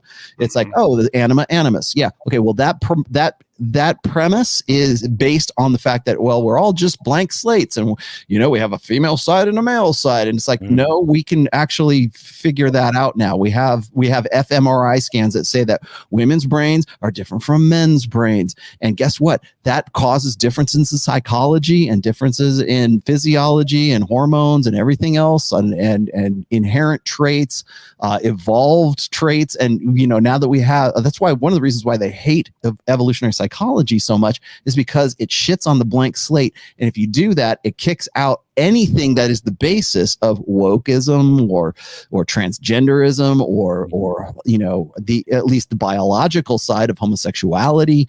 All of that stuff goes out the window if the blank slate goes out the window. And who else goes out the window with that? Carl Jung goes right out the window with that. And that's why I hate so much too. That whole bit about dudes wanting to go back to let's all start reading Plato and Aristotle and work our way forward and all that kind of shit. I see a lot of dudes writing about wanting to go back to that simpler time that I think exists only in their minds, where there are all these clear-cut codes. There was all this, they want to be Sparta again. They want to have something where let's throw everybody into the military. Let's, toughen all these dudes up. And they want to go back to that idea because it's It's simpler. There is an appeal to that, but you see all these guys that are just writing about, and I see this on Twitter and other social media all the time, complaining about how things are now. And it's just, if we can just go back and do X, Y, Z, then, we're going to have Sparta again and everything's going to be better. And it's like what you said, we don't live back then. It just doesn't work that way. You need to be Stoics. You need to read, what is it? Caesar Augustus, or no, Marcus Aurelius. That's what we all should be reading. Read Epictetus and read Homer, and have everybody go out on their own personal hero's journey and figure everything out. And it's like, that's not going to work. And we like you mentioned, we live in a completely different time, and it's important to understand that stuff to a degree, but trying to go back to some kind of golden age just doesn't cut it. We can't go back. That's the thing. We can only go forward. So we have to go forward with what we've got now. Now, if you've got time to spend an evening drinking a nice, bourbon and reading some Aristotle, that's absolutely wonderful. I mean, I have no problem with that. That sounds like a great way to spend an evening sometimes. But if you're in the now, you're in the moment, Charlie's in The Wire, you need to deal with what you're in now. It's the time to study Sun Tzu is before you're in the battle you're in now. When you're in the battle you're in now, you need to deal with what the facts are on the ground. And knowing now. It's half the battle. Yeah. And which is kind of appropriate. We've got Cobra Commander on the show tonight. So that's I was a philosophy major in college. I and we spent all our time. I spent 4 years, really 6 years, if you include everything that went on in graduate school, reading all that shit. But our philosophy professors' lives were fucked up. Our lives were fucked up. Nobody, reading all that shit and even attempting to apply it didn't do anything for anybody's life, right? It just gave you a bunch of crap to quote at cocktail parties and shit. That was about it. I want to tell you how we're going to destroy G.I. Joe. Jesus Christ. I think Rob's right. Like, there's no going back. And it reminds me of what Ramius says in Hunter in October, where he says, I sent that letter. I know the thing is, we didn't make that possible. Like the whole, there's no going back. But it's the same principle. The ships have been burned. We didn't burn the ships. Cortez didn't burn the ships in this instance, to give it the analogy appropriately. But the ships were burned. And the defection letter we didn't write, but somebody else wrote it. Like, there's no going back in that sense. For people who haven't watched the film, you need to repent of your sins and stop being a heathen and go watch The Hunt for October. It's a great film. But an even better book. So do both. And read the book. So, but there is no going back. The question is, what do we do moving forward? And what do we incorporate from what's been left behind and what's been lost? But we have to do it within a context that makes sense for us, not for someone who grew up 70 years ago. Well, there's an idea floating around out there that we can somehow engineer history going forward if we just get everybody on the same page and do all the right things. History doesn't work that way. History is pushed forward basically by economic realities, and those things are things that we control at a micro level, but not a macro level. So it's full there to begin with. There's so much we can control, but also there's other factors that affect it. Like, the 1980s would have been totally different if the economy hadn't been the way it was. If it had been a totally different economy, it probably would have been hindsight. Yep. Right. So, like, the whole 80s was a combination of social stuff, but it was also economic and kind of cool music and good music. I think other than fashion, like clothing and hair fashion, everything else about the 80s was amazing. The hair was what I remember of the 80s is throwing up and hearing Van Halen. That's while you were wearing parachute pants. Shit, these things were fucking expensive back then. Yeah, they were. Fuck, Hey, you'd be better. You'd be better Members off. only jacket, boy. Yeah, that's right. that was weird. Everybody thought they were Duran Duran. Do you remember the real? I don't mean like the big old like MC Hammer parachute pants. I mean like the parachute pants that were like you had multiple zippers on. Oh them. yeah, Yeah, exactly. the Lover Boy Oh, parachute. Duran pants, yeah. Duran Duran. Yep. when are those coming back? Whoa, Loverboy. You talking about like Dirty Dancing? I hated Dirty Dancing. That movie is a complete Woman piece for of that matter. shit. Sorry.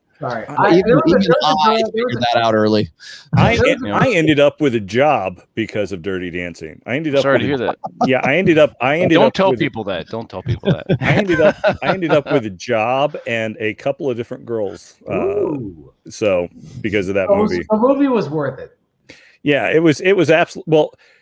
Vestron Video, who made the movie, they made that for nothing.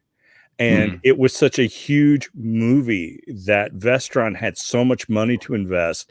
They did it in creating their own video store chain to go up against Blockbuster. And those stores were called The Video Stores, and they were owned by Vestron Video.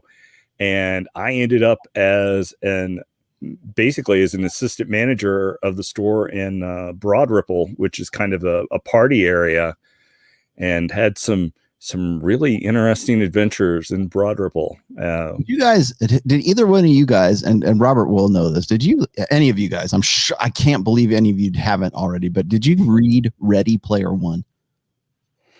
I am familiar with it, but I didn't read it.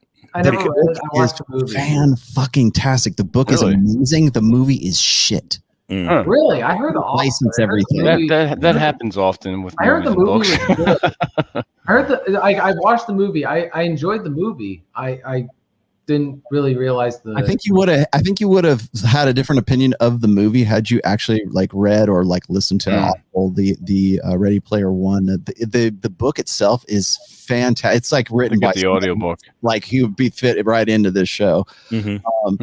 And unfortunately, it was written by what's that kid who played Wesley on Star Trek? Oh, you're kidding me! That was read by him.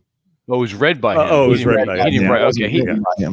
I read one of his. He wrote a couple books. Will Wheaton. Will Wheaton. He wrote a book called Just a Geek, and I couldn't finish it because the first half of it was him, or what I read so far, the first half of it was him complaining that he gave up his slot on Star Trek and just whining about it.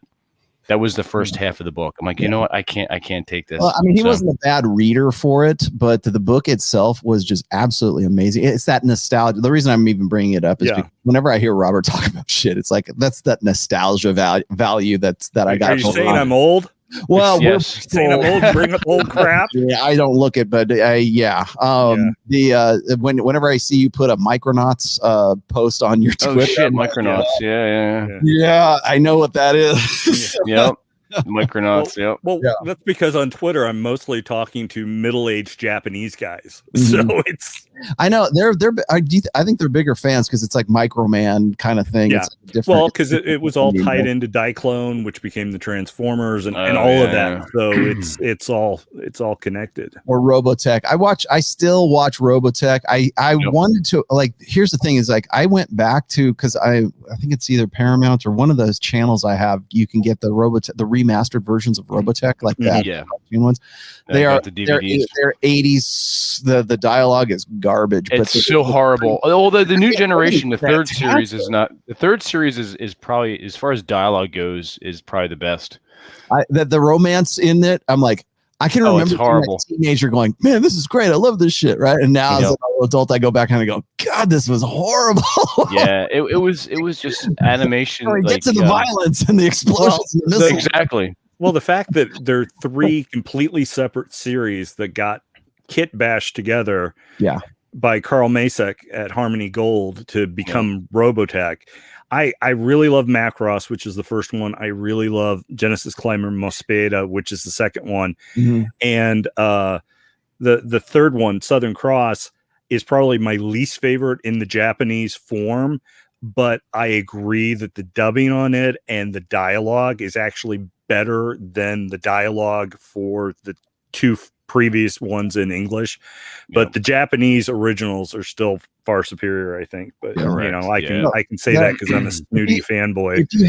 If you have not read Ready Player One, you should. I would suggest everybody read that book. It was especially just for the nostalgia value. It's pretty good. But like the only reason I've avoided it is because it just seemed kind of hipster playing on that nostalgia. No, I am real leery of that kind of stuff. In fact, that was the point I was going to make here. Is that like when you look at things like Stranger Things. And there's that nostalgia value that goes along with it. I would almost argue, like, have you guys seen The Conjuring, the first Conjuring movie? Yeah. It's meant to take place in like the 70s. It's almost like Amityville horror. Late 70s, early 80s. Yeah. It's very Amityville horror-ish. Yep. Those were the people that supposedly investigated Amityville horror, if I remember right. Yeah. That was the couple that worked with the Lutzes to investigate the house. So the place in the house in New York. I didn't even know about The Conjuring until my daughter says, "You got to watch this movie. It's great." Blah blah blah. And I'm like, "Okay." I mean, my daughter's like 20 some odd years old, and she's telling me this, and so I'm watching it. And, oh yeah, this is pretty good. It's scary. Blah blah blah. And I said, it really was. Yeah. They don't know that she doesn't know that it's Amityville horror. Like a lot of the elements that are pulled out, the scariest things in that are from other movies. And she looks at me and she goes, "All the scariest movies were made in the 70s." I go, "Yeah." Yes, they were. And it's not because we knew something better about fear or whatever. I mean, we like my favorite movie to this day is still Alien, right? Because it's scared. It's not film in space is basically what it is. Yeah, it's horror in space. But it's the same formula as like Friday the 13th or Halloween or anything like that. It's just in space, right? And the reason why, and this is the way I figured it out, the reason why those movies were so scary back then is because we didn't have a cell phone to like take a picture of. There's no ghost here. Here, I'll prove it to you. Let me just take this video. You know, we didn't have the technology, and I think that's one of the things that made like something like Stranger Things a great show, because you know there's no cell phones, and in fact the telephone is hanging on the wall, and I remember because I had to deal with it all that hanging on the wall and a big long cord, and you have to talk on the dial the phone to call anybody, or being out and needing either a dime or a quarter to make a phone call, or if you were really clever, collect call from Dad, I need a ride. Yeah. So and so like those movies were hella scary because you were technically isolated from the rest of the world. So it's like the Legend of Boggy Creek, if like something comes in the window, something comes in the window, and you're like in like the swampland of just running out of the bed with his pants down around his ankles. Yeah, I mean, it scared the living bejesus out of me as a kid. Now too at the Tibbs Drive-In, I saw that movie. And it's funny. So you go back and you watch those movies; they look like it's the same effect with like Robotech. It's like when you're a kid in the '80s, it's fucking great. Star Wars was amazing. But now it's like, yeah, okay, we can do that. I watched. Did you guys watch the War for Tomorrow? Have you seen that yet? I haven't watched it yet. I watched it last night, as a matter of fact, and I watched it with my niece who is 18, and she absolutely loved that movie. And I'm like, yeah, you haven't seen Aliens, have you? And like, of course she has. It was 1986 when it came out. What would prompt her unless Uncle Rolo says, "Hey, let's go watch Aliens," right? And she likes Marvel, and she's a pretty girl, but she's kind of a closet nerd, and it's because of me. And so she's really into Marvel. She's really into Star Wars. She's really into that kind of stuff. And I'm glad, she's the kind of girl that likes to go to Comic-Con, but she's the pretty girl that likes to go to Comic-Con. And so she was watching that, and that target rich environment for her. Has so much, like the movie, the Tomorrow War it lifts so much from Aliens, from Independence Day, from I'm trying to think of the other one. Oh, from certainly Jurassic Park. Really? A lot of those, the suspense and everything that goes into the plot development, it's all lifted from movies from like 1980, from Aliens all the way up to real. Is that the movie with the fucking dinosaurs running around, or like lizard things? Which one? The Tomorrow War for Tomorrow? Yeah, they're aliens, but they kind of look like that, and it looked like a dinosaur kind of thing. When you watch this movie, and you will watch it because it's a roller coaster. It's okay. For us, we're like, okay, yeah, we know the plot, we know what's going to happen. But do you remember? Another Starship Troopers, very similar to the same thing. And I'm like, okay, there's aliens. They're all ground-based aliens. We have air, so there's none of them go in the air. It's like, why would you just simply not just clear an area with like air superiority and just destroy things, right? It's the same. It has the same kind of plot flaws. Napalm. Nuke it from orbit. The only way to be sure. Yeah. Rolla, the last year has not demonstrated the rationality and pragmatism of humans. Yeah. Yeah. What year of the past 60 years has? Just to be honest. I ain't getting any better.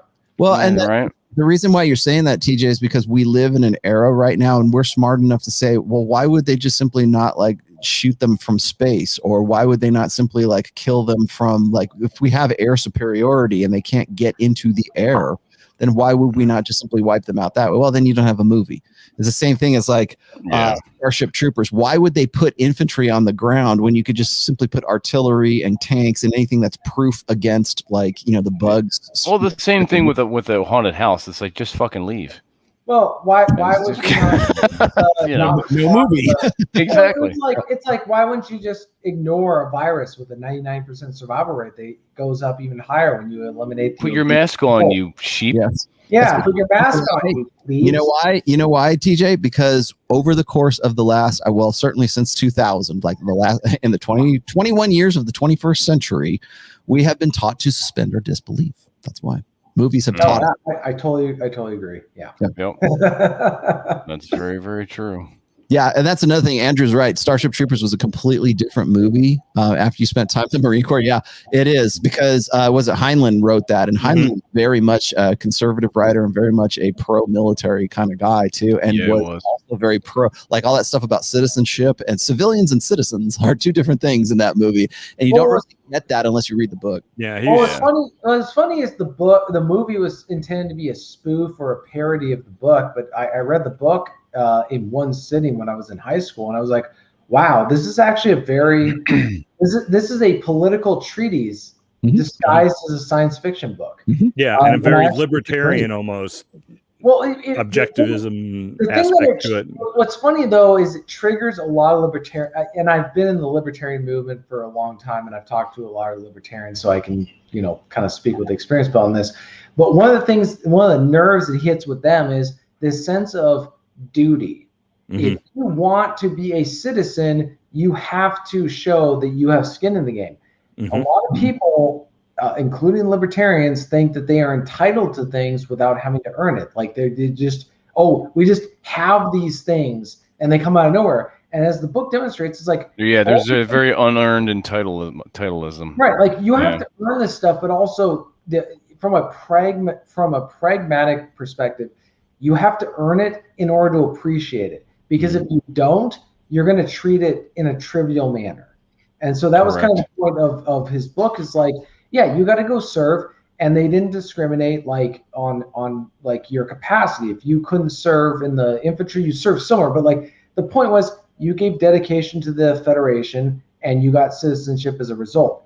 Whereas today, if you're you can be a mentally ill, serial killing rapist. By virtue of you converting oxygen to carbon dioxide. Yeah, the fact that you crawled into our space, you're a citizen and you get to vote, and you're just as much of a citizen as someone who's been here for 400 years. How about no? Okay. And in Chicago, you don't even have to be alive to vote. So, yeah. So, but I loved Starship Troopers, the book. The best part of the movie to me was the score by Basil Poledouris, who also did the score for Red Dawn and Hunt for Red October and Conan the Barbarian. So he's probably one of my favorite composers. Although Goldsmith actually, there's a name I do know. Howard Shore too is. And what, Zimmerman or Zimmer? Hans Zimmer? Hans Zimmer and the reason I know Goldsmith is because he did the soundtrack to Alien. Well, and he also did like Planet of the Apes. The thing about him that makes him probably the best of all the film composers is none of his stuff sounds like any of his stuff because he always scores to the movie. Yeah. Whereas John Williams, who does some stuff I absolutely love, sounds like John Williams, and it's you can pick him out of a musical lineup. Yeah. And even Basil Poledouris, as much as I love him, he has a certain sound. You listen to the sound. You listen to the first Star Trek movie, Planet of the Apes, the European score to the movie Legend. The movie Rollo was just talking about, all of them have the same composer. None of them sound alike. The 13th Warrior, he did that. He did Star Trek Voyager, the main theme for that. I think it's the Star Trek, but when the movie came, he did those. Yeah, he did Star Trek the Motion Picture, which is what got used for Next Generation. But Jerry Goldsmith, yes, I agree. Absolutely agree with that super chat. None of his stuff sounds alike. And I mean, Planet of the Apes, which was done in 67, 68, when the movie came out in 68. So he was working on it in 67 and into 68. And perfect for that movie, but it sounds absolutely like none of his other work. But that's because he made the score to fit the film. Whereas we want something that sounds like Star Wars, so let's get John Williams to do what John Williams does. And there are a couple others that are even worse than Williams with that. But but Basil Poledouris, God, I love his stuff. Absolutely love his stuff. Very ballsy, masculine music. Very much bourbon and cigar music. So Anvil of Crom. Put that on when you're lifting weights. Just nice, good stuff. Kind of fun to remember that. Yeah, a lot of esoteric, obscure. Also, if I actually focused my time and attention on something important instead of the stupid crap I filled my head with and chasing women, I would be a multimillionaire and would have no time to talk to any of you. Because I would be most of us, but it's like women and my geek stuff. I've just wasted far too much of but in the latter part of my life, I've managed to turn my geek stuff into a way of making a living. So I can't complain too much. It's not everybody that gets to work on RPG books or do videos or commercials. What are you doing right now? That was my next question. What are you doing that one in Germany? I'm editing a book, a German RPG. I'm editing an English edition of a German RPG. That is something I am currently working on, and I've got a couple of commercial gigs that I've talked to people about. I'm waiting to see. I've just got a lot of potential stuff going on. I had a video game I was doing a voice for, but that fell through with the stuff last year. So I don't know if they've decided to go a different direction or not. But last I heard, they liked what I did, and then I haven't heard back from them. So the game already exists in a foreign edition, but this was for the English edition, which to the best of my knowledge hasn't come out yet. So I don't know if they're going to go with me and it's just been backlogged, or if they're not going to go with me. So I'm just going to wait and see. So, but cool. Ro, what are you working on lately? What am I? You're doing a new book, aren't you? I'm working on a book on game right now, but I'm doing it more because Jonathan and I talked about this, and I kind of agree with him. Is like I think right now there's sort of this, I'll say, quantum shift in the red pill. Like the red pill is becoming more mainstream, I think. Not necessarily in a good way, if I may express that. Yeah. And I think we need to be very, very careful of how it is represented right now, because, like, for instance, like, I love Myron and I love, like, Walt Fresh from Fresh Fit Podcast. They just went on Tim Pool last night, and I thought it was great, but it's Tim Pool, and Tim Pool is always going to be sort of a fence rider when it comes to this kind of stuff, because he has to be. Like, he has to watch out for his channel. He has to make sure he doesn't get banned. He's still on YouTube. He's a big channel for what he is, but he's not in the 4 million subscribership. He's only like 1.5 million right now, I think. He's not like Joe Rogan. Level yet, but I can see how he could be. And I like Tim a lot. I think he has a lot of potential, but I think he's sort of playing the game. And we're getting more and more exposure, like mainstream exposure right now. Like I said, I've been working with Robert Kiyosaki. There's some other, we're kind of expanding into sort of different spheres, I think, right now. And you're right, Robert. I think it needs to be, I think we need to be careful how we are represented in the mainstream, because what's going to happen is some smart ass is going to come along and go, I'm really the red pill, blah, blah, blah. I've been doing this for forever.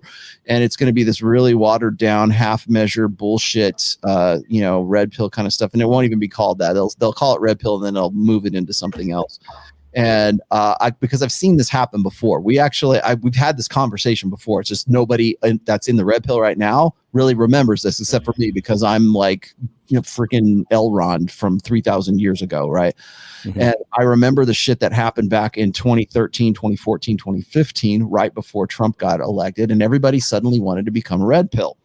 And if you go and you look at somebody like Candace Owens, she got started by like her Twitter handle was Red Pill Black back then. Mm-hmm. Nobody remembers that. I do, because I'm 3,000 fucking years old, and I remember all that stuff. And I remember when Bruce would say, I think this is the 2013, this is the year the red pill goes mainstream. Yeah, well, we're saying the same thing now in 2021. And I think it will be hot. It's just the new hotness right now until something else comes along, or the next election cycle comes around, and then suddenly that's going to be the new hotness. So, but I think in the meantime, like if I'm talking about red pill topics to like somebody like Mike Rashid, who's got a really big audience, or I go on, Myron and Fresh are getting bigger and bigger. They're not at 500,000 yet. I think they crossed 300,000 just recently. But they were at 20,000 when I went out there in January, and they just passed 50,000 in March, and now they are at 300,000 in July. So they're on track for, assuming they keep growing, they're on track to being, about 1 million. But again, at what cost? Is it just us like being Maury Povich and the baby's not yours shows? Mm-hmm. And like, okay, so that's great. That's a template that gets people in the door. What are you going to feed them once they get in here? Is it junk food, or are we going to actually give them something that they can chew on and they can actually better themselves with as a result? Yeah, practical application. There's a show called Unsafe Space that I'd love to see you on, because while they often do more political leaning stuff, they do contemporary pop culture stuff. And I think, I don't know, I would like to see you play to their audience. Mm-hmm. And I say that because in a lot of the different shows, we were talking about Doomcock earlier. I think one of the things those shows miss out on is the stuff we do, the stuff Vince does, the stuff you do. That, I hate that term, manosphere.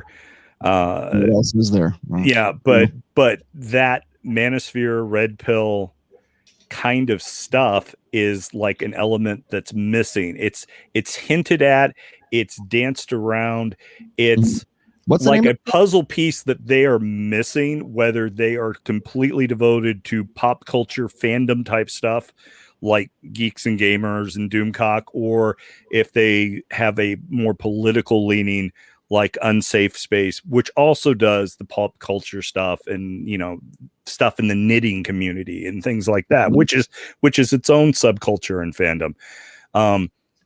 But the stuff that you do on a regular basis, the stuff Vince has been doing with the whole Masculine Geek channel, and that element they're missing, but for the most part they don't talk to us.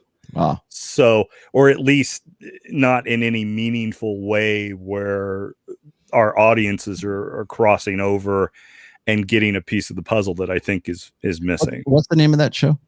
Unsafe Space. Yeah, I can send you their Twitter links. They're currently their channel is currently banned from Twitter, but it is on YouTube. But Carter and Carrie, the host, are both on Twitter, and I'll DM those to you after the show just so you have it. And I have made mention to them that they should really reach out to you, but they look like, are they, because it's Unsafe, are they on, you said they're on YouTube, right? I think I'm looking at them right now. They almost look like Newsmax or something like that. The guy's in a suit tie kind of thing, or no, I don't believe so. But like I said, I'll send you links to that kind of stuff after the show. I don't want to waste too much of our show's time on somebody else's show. Did they have Jeremy from the Quartering on there? I know they had Az from Heels versus Babyface on there, and they've got Jeremy from the Quartering. Oh, they had Ripa, young Ripa, Eric July. I believe they've had on his show. If you know him. Wow, I'm surprised they had Jeremy on here. I'm looking at Jeremy's thing. Yeah. Yeah, well, send me that link. I'd like to check that out. Yeah, so but that's like I said, I think the stuff that's done here is important, but it's stuff that there's other audiences that are completely missing out on it. Which is a shame. And I agree that Tim Pool's a bit of a fence setter and too much. He is too much of one for my taste. But I think the problem is that a lot of guys build a brand based on like being controversial or being like anti-woke. And I've said that on this show several times. It's like, you want to be a successful writer. You want to make here's a formula for $1 million.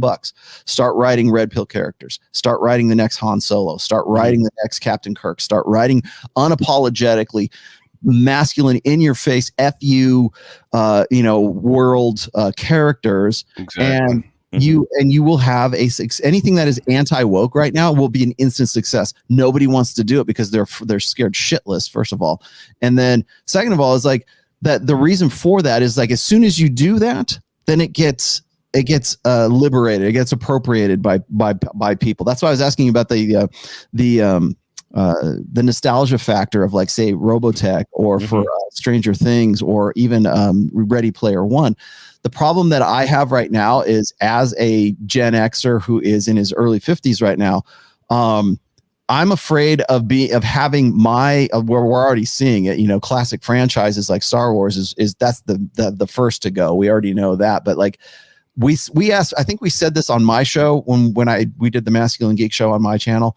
Are they coming for everything? And the answer is yeah, they're coming for fucking everything.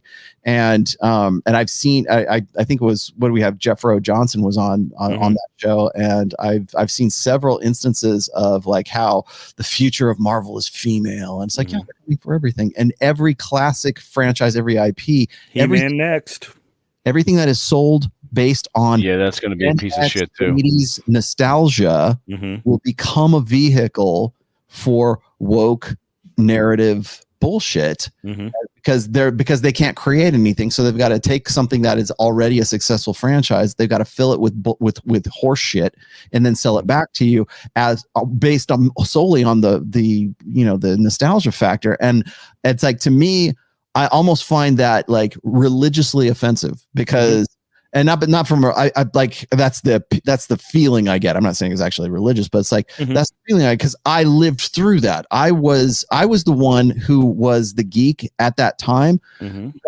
who was part of the satanic panic in the 80s, right? Playing Dungeons and Dragons was the devil's work, and I got the double whammy. And if you read my book, I talk about it in my book a little bit. I got the double whammy because I really liked Iron Maiden and Slayer and other bands like the Devil's. I listened to the Devil's music and I played the Devil's game and every D&D and listening to Rain and Blood and they would you'd walk around the neighborhood with an Aussie shirt on and they go, and so I'm living that. And then, so I've got some little fucking, millennial / Gen Z telling me how things were in the 80s. And we need a woke gay lesbian character in a uselessly gay character in Stranger Things. And I'm like, no, that wouldn't have happened back then. Sorry, not sorry. Or I watched The Dirt. I watched the Motley Crue thing I was telling you before.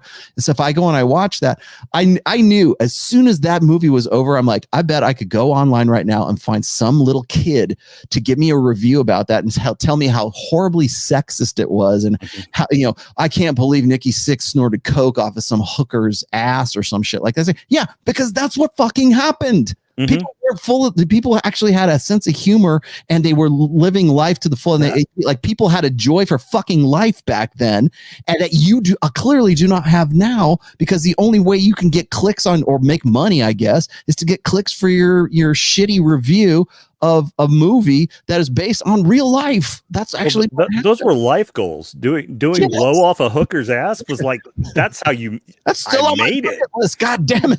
Yeah. So yeah, that's. I remember when that movie first came out. I was with my buddies at a friend's birthday party.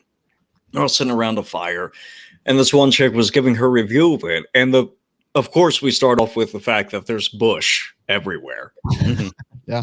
And that's a bit out of the ordinary now, but it was like, yeah, they're doing all this fun stuff, they're enjoying themselves, and they're having fun. Yeah, it was still that, like, we want to do this, or we want to do something as fun as this. Maybe not literally this, but who cares? But yeah, it comes down to people just. I'll tell you, working for shitty sites, making shit. I'll tell you something that's funny, and this is I want to say this is a guilty pleasure, but it's not really a guilty pleasure of mine. I love Steel Panther. I love fucking Steel Panther not because like they're metal, and they're all very. It kills me as a parody band like Steel Panther are some of the best fucking musicians. They are much better than right now. They are much better than they're given credit amazing. For. Lexi is amazing. All these guys and fucking what is it? Ralph, the guy who's Michael Starr, he can still hit those notes in his 50s, right? He can still sing falsetto and get those like David Lee Roth style screams, like it's nothing. And so to have that level of musicianship is one thing. So that's very satisfying. But the thing I like about them the most is they're fun. They're actually fucking fun. I didn't know that the lyrics are I wish they would do something that's a little bit more like down to earth lyrics and everything, because they could be an ass kicking like 80s sort of retro band. But what it is, I don't care. Yeah, that's not. It's almost better that they're not, because then they can like throw out things like Poontang Boomerang, right? Right. And people roll their eyes. Oh, they're a parody band. They're a goof band. But you know what? They're fun and they sell out every time. And it might be Gen X, freaking, MILFs and cougars and mommies and stuff out there. But they're still out there shaking their asses and having a good time. Or if I go watch Sammy Hagar, who's in his 70s, and there's still an audience for his freaking music. It's because it's fucking fun and it's positive, and it's where like let's go out and fucking party. Let's go out and have a good time. It's the Van Halen kind of feel. That's everything is just like, oh, I'm gonna stare at the stage and just play my guitar and be crying or else it's gangster rap, or it's something that's very depressing. So one of the reasons why, like, people were asking me about Trial of Ascension, one of the reasons why I don't want to be in like a dark death metal, black metal. I loved it, black metal. Don't get me wrong. I like Swedish death metal. I really do. But I don't want to be in that band because there's so many of them. I mean, go on YouTube and just look for like Swedish metal, and you'll see guys like they look like they're out of the show Vikings, and they're playing. They're all got and that's cool. That's their gig. But there's so many. You go to you look at Wacken. I think I'm saying. Yeah, Wacken. You look at that music festival, and there are like seriously 1 million people out in the audience, and they're watching bands like Behemoth and Opeth or whatever. They're watching these, and they really like that stuff. And then on walks Steel Panther, and all of these big inflatable dicks come out, and girls are just like whipping up their shirts and everything. It's like it's like now for something completely different. It's like this breath of fresh air, and my daughter told me the other day, because I on my ringtone on my phone is I Believe in a Thing Called Love by The Darkness. Right? And because I know that the phone is going off when that comes on, right? And my daughter was listening to The Darkness. She goes, "This is a really fun band." I go, "Yeah, you were about like 3 or 4 years old when that song came out." But I'm like, yeah, the reason why you like it is because it's not like anything you're hearing on the radio or anywhere else, online or whatever else. Because it's not depressing. It's fun. I mean, it's called The Darkness. Yeah. But like all their music is like really upbeat, kind of like almost like Queen. Why does Queen, like, what is it? The Bohemian Rhapsody. Why was that like won Oscars and Rami Malek got the, best actor or whatever for that? Why do you think that was such a great? It's not because of the nostalgia factor. It's because it's a breath of fresh air. Mm-hmm. It's something that's going back. People want to have a good time. They want to feel good about fucking something. And if you can provide that, it's like too much fucking negativity. You can be that oasis in the desert. You can be a millionaire because of that. Oh yeah. No, anyways, guys, I gotta go. I'm gonna say we're coming up on the 2 hour mark. 2 hour mark. Yeah. Go ahead and we're gonna wind down now. Since you're heading out first, Rollo, do you want to plug any of your stuff that you're working on? I will be on Rich Cooper's channel tomorrow, Entrepreneurs in Cars at 4 p.m. Eastern time. That's my nearest thing that I'm going to do. I will be on there with George Gammon. I will be on there with Aaron Clary, our good friend Aaron Clary. That son of a bitch. Yeah. And the rum. Rich Cooper's going to be on there. George Gammon, myself. I'm trying to get. I'm hoping Ken McElroy will be on as well. We're going to be talking about the red pill and economics. You guys at least would probably be interested in that.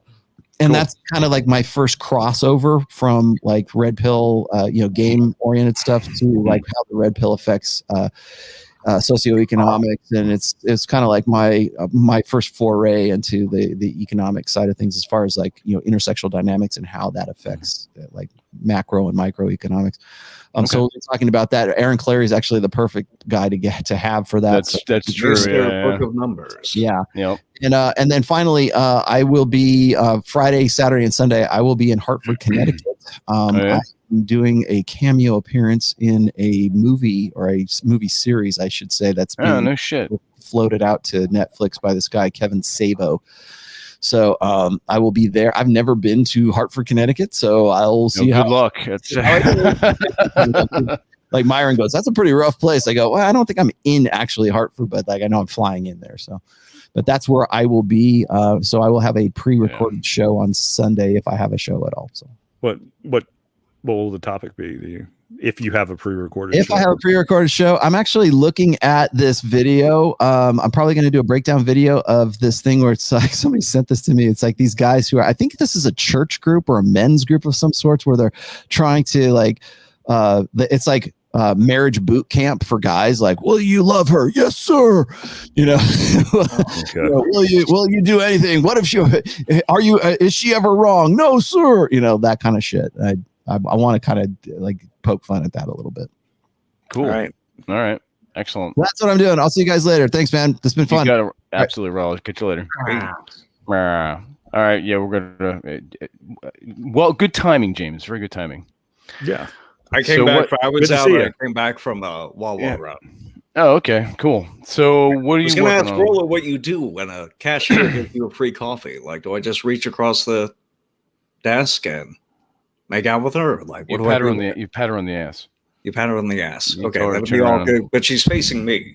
You tell her to turn around. Just do one of these. Turn around, please, and then pat her on the ass. Yes. Oh, there you go. There you go. So now you know what to do next time. So, what are you working on, James? Oh Jesus, I'm still working on the usual tabletop stuff. You follow me on James Streissand on Kickstarter.com if you want to be appraised of the new projects I'll be working on very, very soon. Awesome. Fantastic. Robert, yourself.